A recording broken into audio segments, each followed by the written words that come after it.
Hi friends, this is Uma. இன்றைக்கி நம்ம அந்த மதநேவிய கருணையாளி ஓகேங்களா, அந்த திருப்புகள் இருக்கக்கூடிய தொடர்ச்சி தான் பார்க்க போகிறோம்.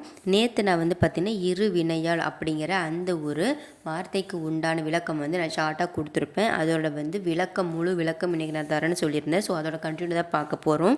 ஸோ இன்றைக்கி டாபிக் பார்த்திங்கன்னா திருப்புகளோட தொடர்ச்சி தான். அதில் வினையின் விளக்கம் கொஞ்சம் டீட்டெயிலாக பார்க்க போகிறோம்.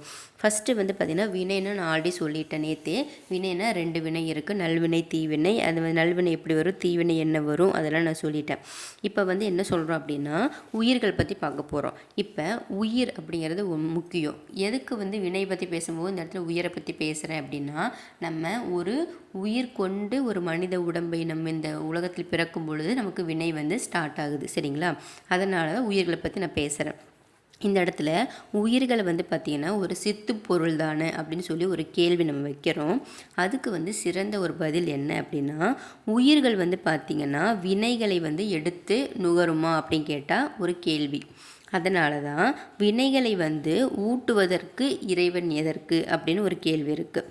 இதுக்கெல்லாம் என்ன அர்த்தம் அப்படின்னா, உயிர் அப்படிங்கிறது பார்த்திங்கன்னா தானே அறிந்து கொள்ளுமா அப்படின்னு கேட்டால் அறிந்து கொள்ளாது. இப்போ ஒரு விஷயம் ஒரு குழந்தை பிறக்குதுன்னு வச்சுக்கோங்களேன், அது ஒரு உயிர் தான். அதுக்கு எடுத்த உடனே எல்லாம் அறிந்து கொள்ள முடியுமா? அறிந்து கொள்ள முடியாது. அதை பேரண்ட்ஸ் ஒருத்தவங்க கூட இருந்து ஒவ்வொன்றும் சொல்லி கொடுத்தா தான் அந்த குழந்தைக்கு அது என்னன்னு தெரியும். அதே மாதிரி தான் அந்த உயிருக்கும் பார்த்திங்கன்னா ஏதாவது ஒன்று அறிவித்தால் மட்டுமே அந்த உயிர் அதை அறிந்து கொள்ளும். அதனால தான் அந்த உயிருக்கு அறிவை ஊட்டுவதற்கு இறைவன் நமக்கு இன்றியமையாதவனாக இருக்கின்றான். ஸோ நமக்கு கண்ணுக்கு தெரிஞ்ச உயிருக்கு இறைவன் அப்படின்னா நம்ம அம்மா அப்பா. ஆனால் அம்மா அப்பாலேருந்து எல்லாத்துக்கும் சேர்த்து அந்த இருக்கக்கூடிய உயிர்களுக்கு ஒருத்தவங்க வேணும் அப்படின்னா அதுதான் இறைவன் அப்படின்னு சொல்கிறாங்க. ஸோ நம்ம உயிர் ஒரு சித்து பொருளாக இருந்தாலும் அதை வழிநடத்தி செல்ல ஒருத்தர் வேண்டும், அதுதான் இறைவன் அப்படின்னு சொல்கிறாங்க. அப்படின்னா வினையோட வழியே உயிர்களுக்கு பார்த்திங்கன்னா இறைவன் சுக துக்கங்களை தராரு. அந்த மாதிரி இறைவனுடைய சுதந்திரத்திற்கும் இது இழுக்கு எய்துமா அப்படின்னு கேட்குறாங்க. அப்போ குடிகளுடைய குற்றங்குணங்களுக்கு ஏற்ப அரசன் என்ன பண்ணுவார்னா அவருக்கு தண்டனமும் கொடுப்பாரு, அருளும் கொடுப்பாரு. அதனால் ஒரு அரசன் பார்த்திங்கன்னா மக்கள் நல்லது செஞ்சாங்கன்னா பாராட்டுவார், தப்பு செஞ்சாங்கன்னா தண்டிப்பார். அதே மாதிரி தான் கடவுளுக்கு கீழே இருக்கக்கூடிய பக்தர்கள் நம்ம அவருடைய குழந்தைகள் நம்ம நல்லது பண்ணோன்னா நம்மளை ஊக்குவிப்பார், கெட்டது பண்ணோன்னா தண்டனை கொடுப்பாரு. அப்படி தண்டனை கொடுக்கக்கூடிய அரசனுடைய சுதந்திரத்திற்கு எந்த ஒரு இழுக்கும் இல்லையா அப்படின்னு கேட்குறாங்க. இது பார்த்திங்கன்னா நமக்கு தண்டனை கொடுக்கக்கூடிய அந்த இறைவனுக்கு பார்த்திங்கன்னா சுதந்திரத்திற்கும் ஒரு இழுக்கு இல்லையா அப்படிங்கிற மாதிரி இந்த இடத்துல ஒரு கேள்வி வருது. அப்போ வினை ஆதியா இல்லை அனாதியா அப்படிங்கிற ஒரு ஐயம் எப்பவுமே நிகழ்ந்து கொண்டிருப்பது ஒரு இயல்பு. அப்போ ஆதியாயின் இல்லது தோன்றாது அப்படிங்கிறது சர்க்காரிய வாதம், அது பிழைப்படும். அதனால் வினை அனாதியே உண்டு அப்படின்னு நம்ம எடுத்துக்கணும். அதாவது எது போலனின் நெல்லிற்கு உமியும் செம்பிற்கு களிம்பும் போல் உயிர்களுக்கு வினை ஒரு தொன்மை.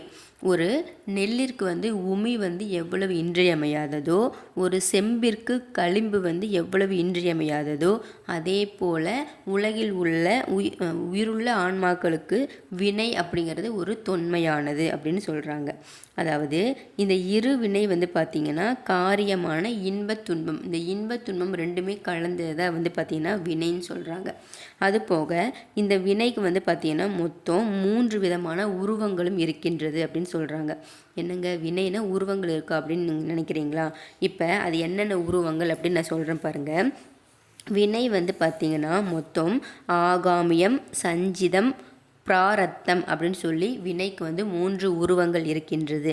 அதில் ஆகாமியம் அப்படிங்கிற உருவம் என்னத்தை சொல்லும் அப்படின்னா செய்யப்படுவது, நம்ம செய்யக்கூடிய செயல்களை ஆகாமியம் அப்படின்னு சொல்லுவோம். சஞ்சிதம் அப்படின்னா நம்மளுடைய ஆன்மாக்கள் பக்குவப்படாமல் இருந்த நிலையிலேயே நிற்பது, அது சஞ்சிதம். பிராரத்தம் அப்படின்னா நம்ம செய்த செயல்களின் மூலம் நாம் அனுபவிக்கக்கூடியது. சரிங்களா?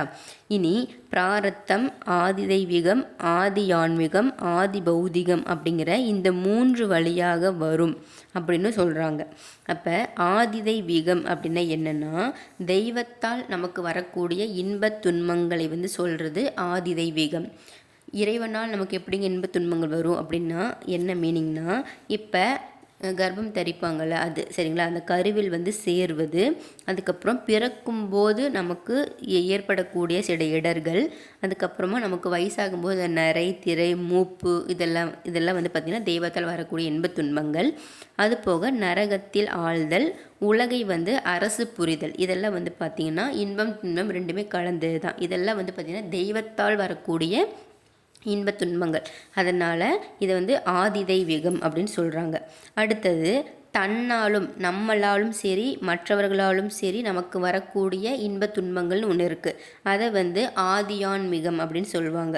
அது என்ன அப்படின்னா, நம்மளாலேயும் மற்றவங்களாலேயும் வரக்கூடிய இன்பத் துன்பங்கள் என்னென்ன அப்படின்னா, மனசில் ஏற்படக்கூடிய துயரங்கள் சரிங்களா, மனசில் இருக்கக்கூடிய துயரங்கள், மனதில் ஏற்படக்கூடிய பயங்கள், சந்தேகங்கள், மனதில் எழக்கூடிய கோபங்கள், அதுக்கப்புறம் நமக்கு அமையக்கூடிய மனைவி, மக்கள், கள்வர், பகைவர்கள், நண்பர்கள், அது போக விலங்கு, பேய், அதுக்கப்புறம் விஷ உயிரினங்கள், பாம்பு, தேள், அந்த எறும்பு, கரையான், அட்டை, நண்டு, முதலை, மீன், இதெல்லாலே வரக்கூடிய இன்பத் துன்பங்கள் சரிங்களா. இதெல்லாம் வந்து பார்த்திங்கன்னா ஆதியான்மிகம் அப்படின்னு சொல்லுவாங்க. அடுத்தது ஆதி பௌதிகம் அப்படின்னு இருக்குது. ஆதி பௌதிகம் அப்படின்னா மண் மற்றும் பூதங்களால் நமக்கு வரக்கூடிய இன்பத் துன்பங்கள். எடுத்துக்காட்டுக்கு மண் மற்றும் பூதங்களால் நமக்கு என்ன இன்பத் துன்பங்கள் வளரும், இந்த குளிர்ச்சி, மழை, வெயில், அப்புறம் கடும் காற்று, சூறாவளி, இருள், மின்னல், இடி, தென்றல், இந்த மாதிரி மண் மற்றும் பூதங்களால் வரக்கூடிய இன்பத் துன்பங்களை வந்து பார்த்திங்கன்னா நம்ம ஆதி பௌதிகம் அப்படின்னு சொல்லுவோம். அதுபோக இந்த வினை வந்து இரு வகைப்படும், நல்வினை தீவினை. அந்த வினைக்கு வந்து பார்த்திங்கன்னா உருவங்கள் இருக்கின்றன, 3 உருவங்கள். அதில் 3 உருவங்கள் என்னென்ன அப்படின்னா, அந்த ஆதி தெய்வீகம், ஆதியான்மிகம், ஆதி பௌதிகம் அப்படின்னு சொன்னேன். தெய்வத்தால் வரக்கூடிய இன்பத் துன்பங்கள், தன்னாலும் பிறராலும் வரக்கூடிய இன்பத் துன்பங்கள், மண் மற்றும் பூதங்களால் வரக்கூடிய இன்பத் துன்பங்கள்.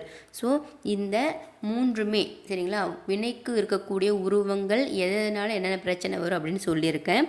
நாளைக்கு வந்து பார்த்திங்கன்னா இதே வினையினுடைய உலகத்தில் வரக்கூடிய வினைகள் வந்து என்ன அப்படின்னு நாளைக்கு வீடியோவில் வந்து நான் சொல்கிறேன். அது ரொம்ப இன்ட்ரெஸ்டிங்காக இருக்கும். ஸோ ஃப்ரெண்ட்ஸ், இன்றைக்கி வந்து பார்த்திங்கன்னா இந்த வினையின் விளக்கம் வந்து கொடுத்துருக்கேன். வினையின் உருவங்கள் இங்கே தெரிஞ்சுக்கிட்டீங்க. நாளைக்கு உலகத்தினால் ஏற்படக்கூடிய வினைகளும் இருக்குது. அது என்னென்னு நாளைக்கு நம்ம டிஸ்கஸ் பண்ணலாம். ஸோ வீடியோ பிடிச்சிருந்துச்சு, இன்ட்ரெஸ்டிங்காக இருந்துச்சு அப்படின்னா மறக்காமல் சப்ஸ்கிரைப் பண்ணிவிட்டு ஆல் ப்ரெஸ் பண்ணுங்கள். அப்போ தான் நான் போடுற எல்லா வீடியோவும் உங்களுக்கு நோட்டிஃபிகேஷனாக வரும். ஆள் கொடுக்கலன்னா உங்களுக்கு திருப்புகள் வராது. ஸோ நாளைக்கு கண்டினியூவாக பார்க்கலாம் ஃப்ரெண்ட்ஸ். ப்ளேலிஸ்ட் இருக்கக்கூடிய எல்லா ஷார்ட்ஸ் அண்ட் வீடியோஸ் பாருங்கள், லைக் பண்ணுங்கள். பாய் பாய்.